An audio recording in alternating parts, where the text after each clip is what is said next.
নমস্কাৰ প্ৰিয় দৰ্শক, স্বাগতম জনাইছোঁ জনমতলৈ। আৰম্ভ কৰিব লৈছোঁ দিনটোৰ গুৰুত্বপূৰ্ণ খবৰসমূহ। আজি আন্তঃৰাষ্ট্ৰীয় খিলঞ্জীয়া দিৱস। তামোলপুৰত অসম লেখিকা সমাজৰ বিশেষ অনুষ্ঠান। আজি আন্তঃৰাষ্ট্ৰীয় খিলঞ্জীয়া দিৱস। প্ৰতি বছৰে 9 আগষ্টৰ দিনটোক সমগ্ৰ বিশ্বতে আন্তঃৰাষ্ট্ৰীয় খিলঞ্জীয়া দিৱস হিচাপে পালন কৰি অহা হৈছে। এই খিলঞ্জীয়া দিৱসক অৱশ্যে বিশ্ব ভূমিপুত্ৰ দিৱস বুলিও জনা যায়। বিশ্বৰ খিলঞ্জীয়া লোকসকলৰ অধিকাৰ ৰক্ষা কৰিবলৈ আৰু তেওঁলোকৰ অভিব্যক্তিক গোটেই বিশ্বৰ আগত দাঙি ধৰিবলৈ এই দিৱস পালন কৰা হয়। ইয়াৰ উপৰিও বিশ্বৰ বিভিন্ন সমস্যাৰ প্ৰতি খিলঞ্জীয়া লোকসকলে আগবঢ়োৱা অৱদান আৰু পৰিৱেশ তন্ত্ৰৰ সমস্যা সমাধানৰ হকে কাম কৰা ভূমিপুত্ৰসকলক স্বীকৃতি প্ৰদানৰ উদ্দেশ্যে এই দিৱসৰ সূচনা কৰা হৈছিল। 1982 চনত ৰাষ্ট্ৰসংঘৰ খিলঞ্জীয়া জনসংখ্যাৰ কাৰ্যকৰী গোট আৰু মানৱ অধিকাৰৰ প্ৰচাৰ আৰু সংৰক্ষণ উপ পৰিষদে এই দিৱস উদযাপনৰ প্ৰস্তাৱ আগবঢ়াইছিল। 1994 চনৰ ডিচেম্বৰ মাহত ৰাষ্ট্ৰসংঘৰ সাধাৰণ সভাত এই দিৱস উদযাপনৰ প্ৰস্তাৱ গৃহীত কৰা হৈছিল। এতিয়া আহিছোঁ আমি পৰৱৰ্তী খবৰলৈ। ফেমিনাৰ বেটুপাতত অসম সন্তান মেজৰ ডাক্তৰ দীপান্বিতা কলিতা। সেনাবাহিনীত বিশেষ পাৰদৰ্শিতাৰে অসমলৈ সন্মান বুটলিছে মেজৰ ডাক্তৰ দীপান্বিতা কলিতাই। ফেমিনা বেটুপাতত স্থান লাভ কৰা ৰাজ্যৰ প্ৰথমগৰাকী মহিলা পেৰাট্ৰুপাৰগৰাকীৰ নাম হৈছে দীপান্বিতা কলিতা। ভাৰতীয় সামৰিক বাহিনীত শেহতীয়াকৈ মহিলাই এক বিশেষ ভূমিকা গ্ৰহণ কৰিছে। অপাৰেশ্যন সেন্দুৰকে ধৰি বিভিন্ন অভিযানত নেতৃত্ব দিছে মহিলাই, যাৰ বাবে বিশ্বজুৰি চৰ্চাও লাভ কৰিছে ভাৰতীয় মহিলাই। এইবাৰ বিশ্ব প্ৰসিদ্ধ আলোচনী ফেমিনা ইণ্ডিয়াৰ বেটুপাতত স্থান লাভ কৰে 10 গৰাকী ভাৰতীয় মহিলা বীৰাংগনাই। দেশৰ 68 সংখ্যক স্বাধীনতা দিৱসৰ স্মৃতিৰে প্ৰকাশিত আলোচনীখনৰ বিশেষ সংস্কৰণত অপাৰেশ্যন সেন্দুৰৰ নেতৃত্ব দিয়া ছফিয়া কুৰেশ্বীসহ 10 গৰাকী মহিলা ভাৰতীয় বীৰাংগনা জিলিকিছে। অসমবাসীৰ বাবে গৌৰৱৰ কথাটো হ'ল যে সেই 10 গৰাকী মহিয়সী নাৰীৰ ভিতৰত আছে অসমৰো এগৰাকী। তেওঁ হৈছে মেজৰ ডাক্তৰ দীপান্বিতা কলিতা। শোণিতপুৰ জিলাৰ ঢেকিয়াজুলিৰ ডাক্তৰ দীপান্বিতা কলিতা হৈছে অসমৰ প্ৰথমগৰাকী পেৰাট্ৰুপাৰ, যাক লৈ আজি ঢেকিয়াজুলি ৰাইজৰ লগতে সমগ্ৰ অসমবাসী গৌৰৱান্বিত হৈছে। এতিয়া আহিছোঁ আমি পৰৱৰ্তী খবৰলৈ। গোচৰ দিলেও তেওঁ সংশোধন নহয়, মুখ্যমন্ত্ৰীক উদ্দেশ্যি অখিল গগৈ কঠোৰ বাক্যবান। মুখ্যমন্ত্ৰী আৰু অখিল গগৈ বাকযুদ্ধ হৈ লৈছে নতুন ৰূপ। মুখ্যমন্ত্ৰীৰ বিৰুদ্ধে এইবাৰ বিস্ফোৰক অভিযোগ ৰাইজৰ দলৰ সভাপতিগৰাকীৰ। মুখ্যমন্ত্ৰীজনে পোনপটীয়াকৈ মোক পাগল বুলি কৈছে। 2022 চনতো অসম বিধানসভাত তেওঁ কৈছিল, অসম বিধানসভাত যদি কয় তেনেহ'লে তেওঁৰ ওপৰত কোনো কেছ দিব নোৱাৰি, কিন্তু বাহিৰত যদি কয় তেনেহ'লে মেণ্টেল হেল্থ এক্ট অনুসৰি জামিন অযোগ্য ধাৰাত তেওঁ গ্ৰেপ্তাৰ হ'ব লাগে। মানে জামিন অযোগ্য ধাৰাত তেওঁ গ্ৰেপ্তাৰ হ'বলগীয়া কথা এটা তেওঁ কৈছে। মুখ্যমন্ত্ৰী ডক্টৰ হিমন্ত বিশ্ব শৰ্মাক এনেদৰে উভতি ধৰিলে শিৱসাগৰ বিধায়ক তথা ৰাইজৰ দলৰ সভাপতি অখিল গগৈয়ে। শুকুৰবাৰে মুখ্যমন্ত্ৰীয়ে কৰা এক বিতৰ্কিত মন্তব্যৰ প্ৰতিক্ৰিয়া স্বৰূপে অখিল গগৈ লগতে কয় যে এজন বিধায়কক কোৱাটো বাদেই পৃথিৱীৰ কোনো এজন মানুহে কোনো এজন মানুহক পাগল বুলি ক'ব নোৱাৰে। ইমান নিম্নখাপৰ মানুহ এজনক আমি অসমৰ মুখ্যমন্ত্ৰী পাতিলোঁ যে তেওঁৰ মুখত অনবৰতে বিষ ওলাই থাকে। আনচিভিলাইজড মানুহ এজন তেওঁ, এই কথাটো নাজানে। তেওঁ অসমৰ ৰাজনীতিত 25 বছৰ থাকিলে আৰু এই সাধাৰণ কথাটো নাজানে। মই মুখ্যমন্ত্ৰীৰ বিৰুদ্ধে নিশ্চিতভাৱে এটা গোচৰ দিব পাৰোঁ, কিন্তু তেওঁৰ সংস্কৃতিটোৱে দুষ্কৃতি যে গোচৰ দিলেও তেওঁ বুজি নাপায়, তেওঁ ওপৰত কেছ দিলেও তেওঁ সংশোধন নহয়, এইবুলি তেওঁ অখিল গগৈয়ে মন্তব্য আগবঢ়ায়। এতিয়া আহিছোঁ আমি পৰৱৰ্তী খবৰলৈ। হৰ্ণ বজোৱাই অপৰাধ, জন্মদিনৰ বজাৰ কৰিবলৈ যোৱা যুৱকক ভয়ংকৰ আক্ৰমণ। নগাঁৱত সংঘটিত হৈছে ভয়ংকৰ ঘটনা।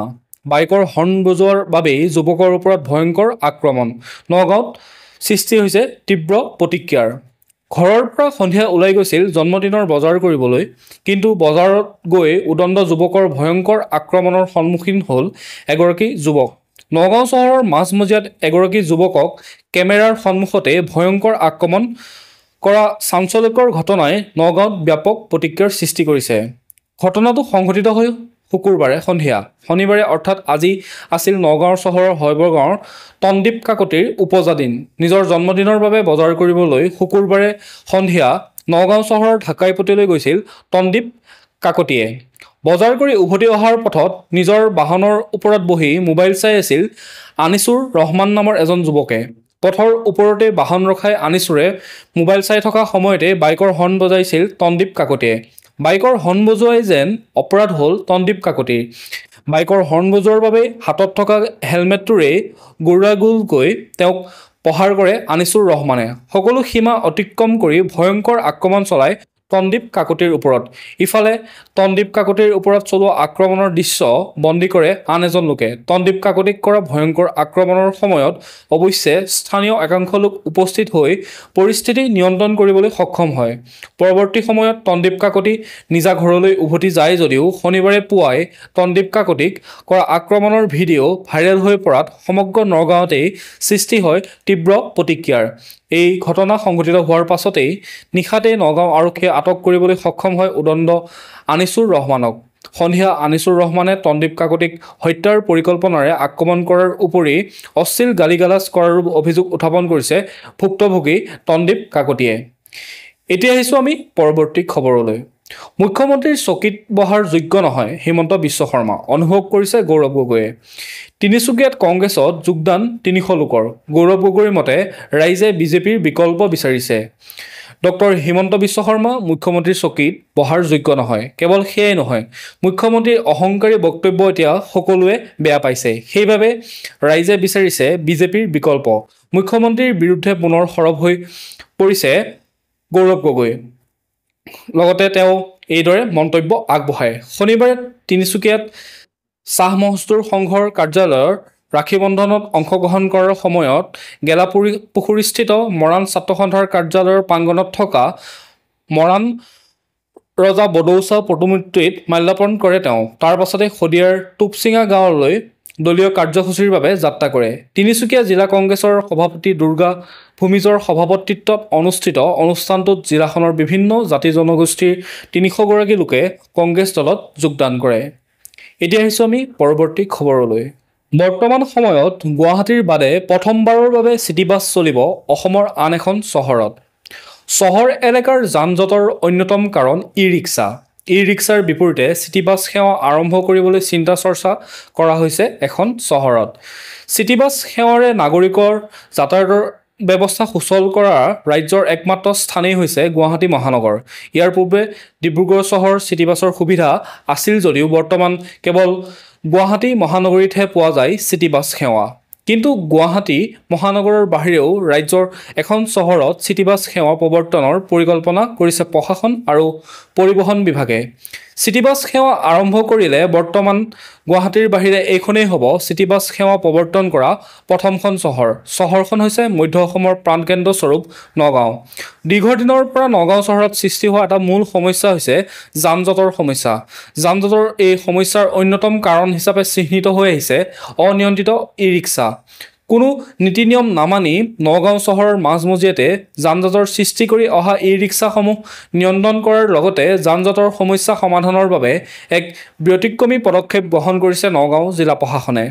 জিলা পৰিবহণ বিভাগৰ সহযোগত নগাঁও জিলা প্ৰশাসনে চহৰখনৰ যান জঁট ৰোধৰ লগতে ই ৰিক্সাৰে অনিয়ন্ত্ৰিত ভাড়াৰ সমস্যা হ্ৰাস কৰাৰ বাবে সিদ্ধান্ত গ্ৰহণ কৰিছে। নগাঁও জিলা আয়ুক্ত দেৱাশীষ শৰ্মাই জানিবলৈ দিয়া মতে নগাঁও চহৰৰ কেইবাটাও পইণ্টত চিটি বাছ সেৱাৰ প্ৰৱৰ্তনৰ সিদ্ধান্ত গ্ৰহণ কৰিছে। এতিয়া আহিছোঁ আমি পৰৱৰ্তী খবৰলৈ। নেঘেৰিবিলৰ উচ্ছেদ অভিযান, প্ৰায় 400 বিঘা ভূমিৰ পৰা 150 পৰিয়াল উচ্ছেদ। উৰিয়ামঘাটত আজিৰে পৰা বৃক্ষৰোপণ অভিযান আৰম্ভ হয়। আনহাতে অঞ্চলটোত 15 আগষ্টৰ পাছত পুনৰ উচ্ছেদ অভিযান চলিব বুলি জনোৱা হয়। গোলাঘাট জিলাৰ দৈয়াং সংৰক্ষিত বনাঞ্চলত বৃহৎ উচ্ছেদ অভিযানত শুকুৰবাৰে সফলতাৰে সম্পন্ন হয়। এই অভিযান নেঘেৰিবিল, মেৰাপানী তথা অসম নাগালেণ্ডৰ সীমান্তৱৰ্তী অঞ্চলত চলোৱা হয়। শুকুৰবাৰে উচ্ছেদ অভিযানত 50 হেক্টৰৰ অধিক অঞ্চলত বিস্তৃত বনাঞ্চলত অবৈধভাৱে স্থাপন কৰা প্ৰায় 150টা পৰিয়ালক বহুসংখ্যককে গৃহ উচ্ছেদ কৰা হয়। উল্লেখযোগ্য যে উচ্ছেদৰ পূৰ্বে তাৰ বাসিন্দাসকলক আইনী নিয়ম অনুসৰি আগতীয়াকৈ জাননী প্ৰেৰণ কৰা হৈছিল। আনহাতে উচ্ছেদ অভিযান সন্দৰ্ভত সাংবাদিকৰ সৈতে হোৱা সাক্ষাৎকাৰত অসমৰ বিশেষ মুখ্য সচিব MK যাদৱে জনায় যে নেঘেৰিবিল আৰু উৰিয়ামঘাটত থকা বাকী পৰিয়ালসমূহক 16 আগষ্টৰ পৰা উচ্ছেদ কৰা হ'ব। আনহাতে শুকুৰবাৰে প্ৰায় 400 বিঘা অৰ্থাৎ প্ৰায় 50 হেক্টৰ ভূমিত উচ্ছেদ কৰা হৈছে বুলিও তেওঁ জানিবলৈ দিয়ে। এতিয়া আহিছোঁ আমি পৰৱৰ্তী খবৰলৈ। পাটৰ কাপোৰত প্ৰধানমন্ত্ৰী নৰেন্দ্ৰ মোদীৰ প্ৰতিকৃতি অংকন প্ৰসিদ্ধ ফেশ্বন ডিজাইনাৰ সংযুক্তা দত্তৰ। ৰাষ্ট্ৰীয় হস্ততাঁত বস্ত্ৰশিল্প দিৱস উপলক্ষে প্ৰধানমন্ত্ৰী নৰেন্দ্ৰ মোদীলৈ বিশেষ সন্মান প্ৰদৰ্শন কৰিছে দেশৰ আগশাৰীৰ ফেশ্বন ডিজাইনাৰ সংযুক্তা দত্তই। প্ৰধানমন্ত্ৰী নৰেন্দ্ৰ মোদীক প্ৰতিকৃতি পাটৰ কাপোৰত অংকন কৰি প্ৰধানমন্ত্ৰীগৰাকীৰ প্ৰতি সন্মান প্ৰদৰ্শন কৰে বিশিষ্ট ফেশ্বন ডিজাইনাৰগৰাকীয়ে। প্ৰসিদ্ধ ফেশ্বন ডিজাইনাৰ সংযুক্তা দত্তৰ এই কামক ভূয়সী প্ৰশংসা কৰে ৰাজ্যৰ মুখ্যমন্ত্ৰী ডক্টৰ হিমন্ত বিশ্ব শৰ্মাই। মুখ্যমন্ত্ৰীগৰাকীয়ে ফেশ্বন ডিজাইনাৰ সংযুক্তা দত্তৰ চিন্তা আৰু সৃষ্টিৰ শলাগ লোৱাৰ লগতে তেওঁক শুভেচ্ছা জ্ঞাপন কৰে। এই সন্দৰ্ভত মুখ্যমন্ত্ৰীজনে উল্লেখ কৰে যে অসমৰ বস্ত্ৰশিল্প বিশেষকৈ পাট মুগা বস্ত্ৰৰ সমাদৰ দেশ বিদেশত নিশ্চিতকৈ বৃদ্ধি পাইছে। দেশৰ এগৰাকী প্ৰসিদ্ধ ফেশ্বন ডিজাইনাৰ সংযুক্তা দত্তই নিজস্ব ধৰণে কাম কৰি এই প্ৰসাৰত সহায়ৰ হাত আগবঢ়াই আহিছে। আমি সময়ে সময়ে সেই কথা জানিবলৈ পাওঁ, যাক লৈ আমি সদায় গৌৰৱ অনুভৱ কৰোঁ। শেহতীয়াকৈ নৰেন্দ্ৰ মোদীলৈ সন্মান জনাই তেওঁ পাটৰ কাপোৰত বিশ্ব নেতাগৰাকীৰ প্ৰতিকৃতি অংকন কৰিছে বুলি তেওঁ উল্লেখ কৰে। এতিয়া আহিছোঁ আমি পৰৱৰ্তী খবৰলৈ। ৰন্টু পানী ফুকনৰ নিৰ্দেশনা। পৰিয়ালৰ লগত সময় অতিবাহিত কৰিবলৈ এমাহৰ বাবে সংগঠনৰ পৰা বিশ্ৰাম শৃংখল চলিহাক। বীৰ লাচিত সেনাৰ পৰা এমাহৰ বাবে আঁতৰালে সংগঠনটোৰ কেন্দ্ৰীয় প্ৰশাসনিক সচিব শৃংখল চলিহাক। শেহতীয়াকৈ উজনি অসমত মিয়াখেদা আন্দোলনক কেন্দ্ৰ কৰি সৃষ্টি হোৱা উত্তপ্ত উচ্ছৃংখল আৰু উদ্বেগজনক পৰিস্থিতিৰ মাজতে আজি এক নিৰ্দেশনাৰ জৰিয়তে চলিহাক এমাহৰ বাবে বিশ্ৰাম দিলে সংগঠনটোৰ মুখ্য সচিব ৰন্টু পানী ফুকনে। উল্লেখযোগ্য যে আজি শিৱসাগৰৰ যুৱদলত শিৱসাগৰৰ নাগৰিক সমাজৰ এক সভা অনুষ্ঠিত হৈছিল। এই সভাতেই শৃংখল চলিহাই ৰংঘৰ চাৰিআলিৰ এক ঘটনাৰ কথা উল্লেখ কৰি বিশেষ সম্প্ৰদায়ৰ লোকে তেওঁৰ বিৰুদ্ধে দা কুঠাৰ লোৱাৰ উপৰিও ধৰ্মীয় শ্লোগান দিয়াৰ অভিযোগ কৰিছিল। কিন্তু আৰক্ষীৰ ভাষ্যৰ উদ্ধৃতিৰে শৃংখলৰ এই অসত্য সভাতে উন্মোচিত কৰে সাংবাদিক অনন্ত স্মিথ আৰু ভৈৰৱ মুণ্ডাই। ৰংঘৰ চাৰিআলিত সংঘটিত ঘটনাৰ সময়ত তেওঁলোক দুয়োজনেই উপস্থিত আছিল আৰু কোনেও দা কুঠাৰ লোৱা নাছিল, লগতে ধৰ্মীয় শ্লোগান দিয়া নাছিল বুলি তেওঁলোকে জানিবলৈ দিয়ে।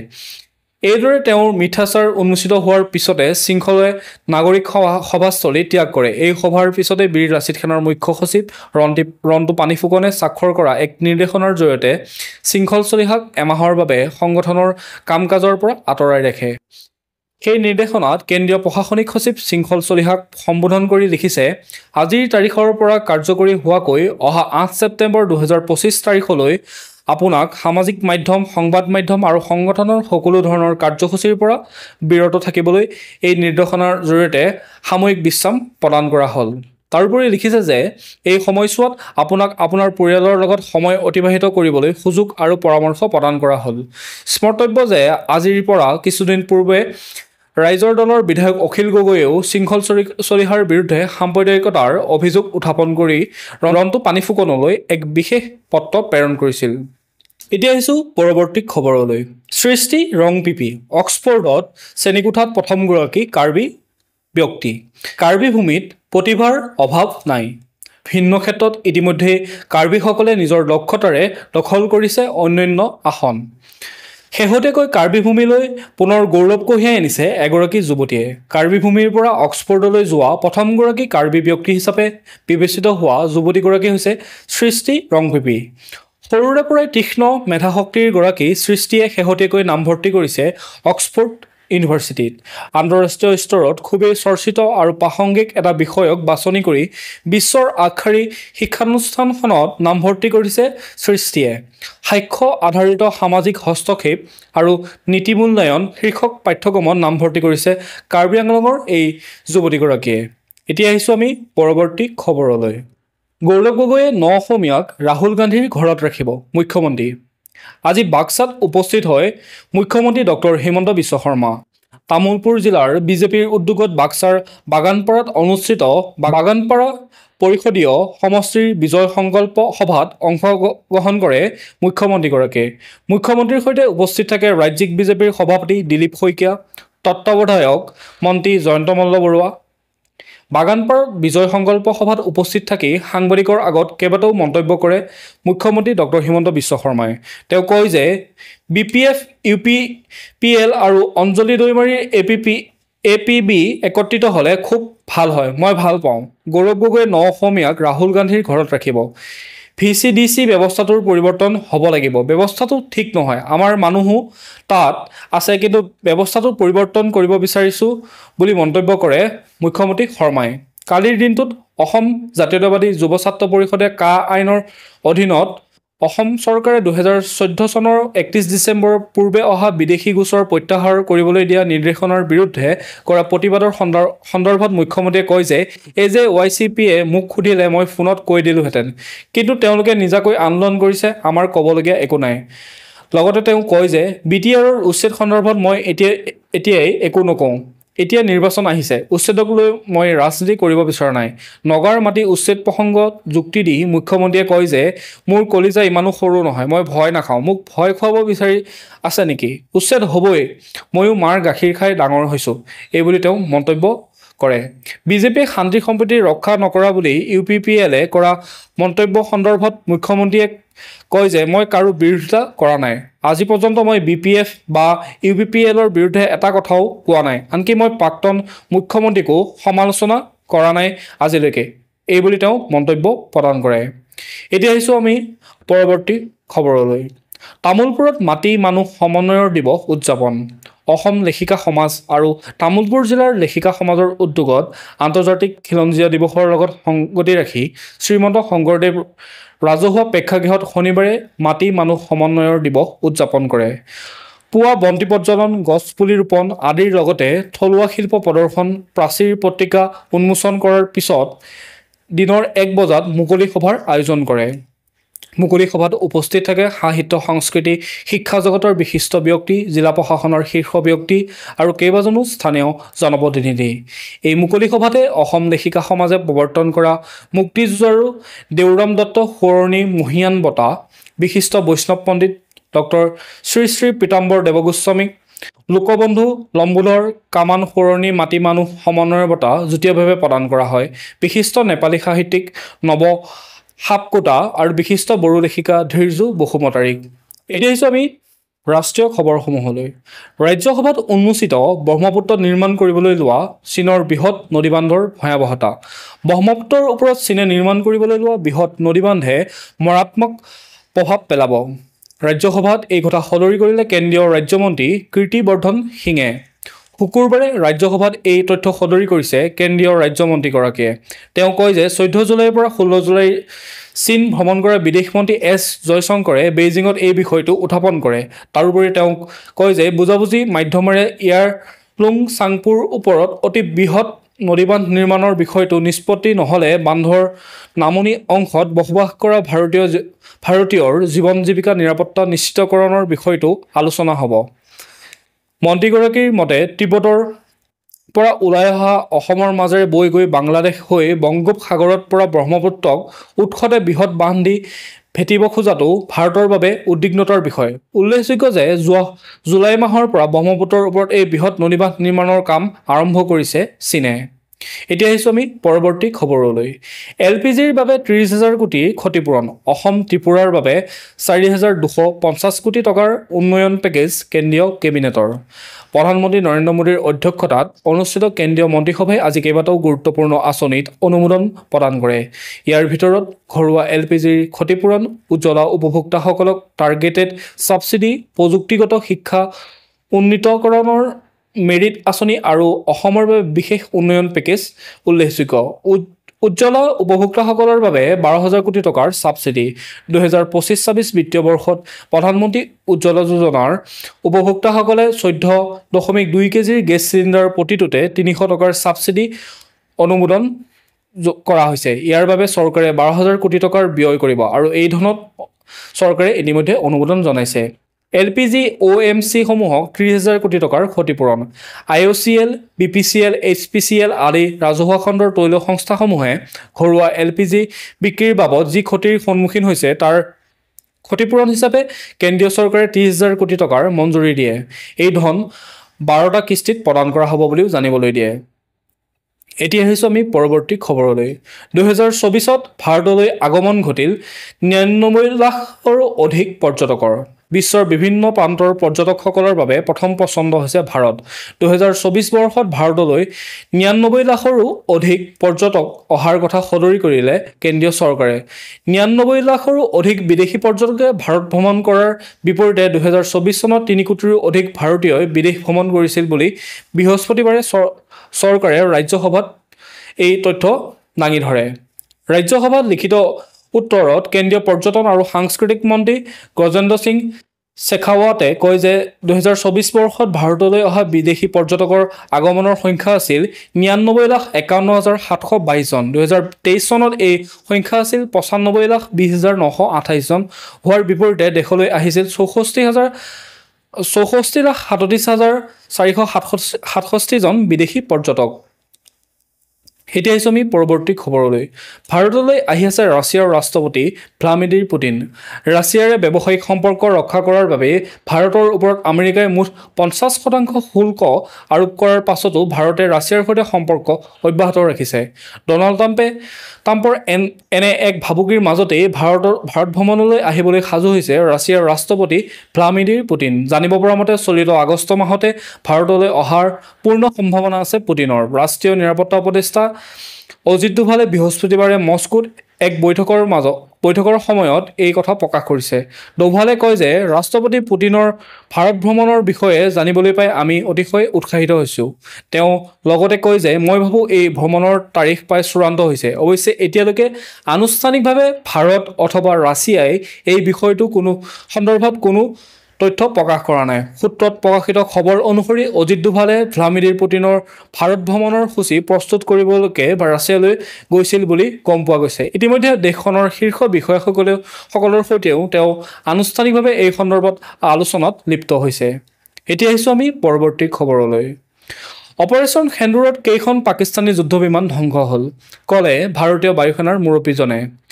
IAFৰ মুৰব্বীগৰাকীয়ে কয় যে ৰাজনৈতিক ইচ্ছাশক্তিয়ে এই অভিযানত লাভ কৰা সফলতাৰ মূল কাৰণ।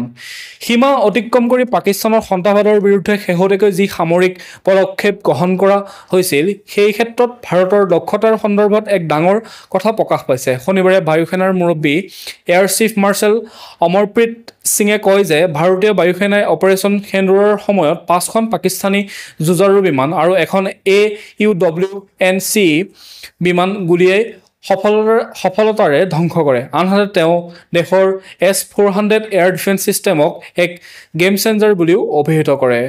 এতিয়া আহিছোঁ আমি পৰৱৰ্তী খবৰলৈ। ভাৰতীয় ৰেলৰ বিশাল উপলব্ধি, আহি গ'ল এছিয়াৰ আটাইতকৈ দীঘল মালবাহী ৰেল ৰুদ্ৰাস্ত্ৰ।